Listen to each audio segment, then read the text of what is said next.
Lilo hilo ni kwamba aliyekuwa naibu wa rais Rigathi Gachagua sasa amelivuta jina la Rais William Ruto kwenye sakata hivi punde ya mafuta nchini ambayo imesababisha maafisa wanne wakuu katika serikali katika sekta ya kawi hasa kutiwa mbaroni.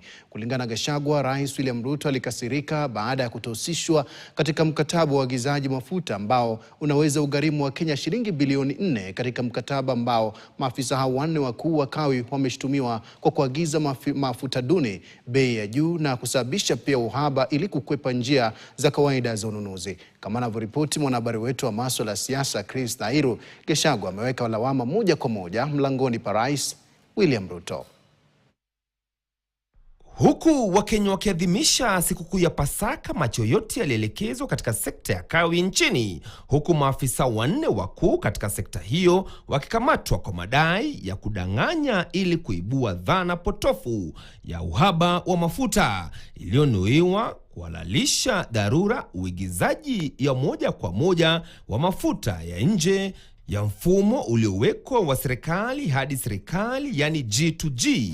Na sasa aliyekuwa naibu wa rais wa zamani Rigathi Gachagua amemhusisha Rais William Ruto katika sekta hiyo ya mafuta. Vita ya biashara kati ya Ruto na wafanyikazi wake. Ruto aliingia kitu inaitwa G2G.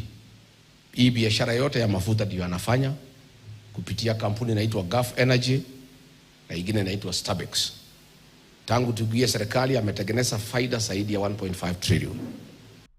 Gachagua ambaye alikuwa akizungumza katika eneo bunge la Gatundu Kaskazini, kaunti ya Kiambu, alidai kuwa rais aliomba moja kwa moja kukamatwa kwa maafisa hao wanne baada ya kubaini kuwa amewekwa kando katika shughuli nzima ambapo tayari shilingi bilioni 4 zinasemekana kupotea. Sasa wakafanya mpango ya kando. Pia wakaitisha mafuta bila Ruto kujua. Sasa hii wafanyikazi wanaimbia mwi. Na unajua mwizi hataki kuibiwa. Mwizi afadhali uibie mtu ya kawaida.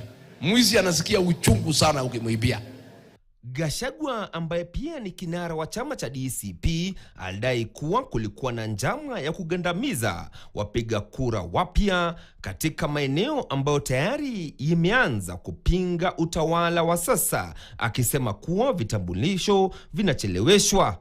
Hapa Mlimani, Nakuru, Kisii, Kakamega, Pwani inachukuliwa tu kwao.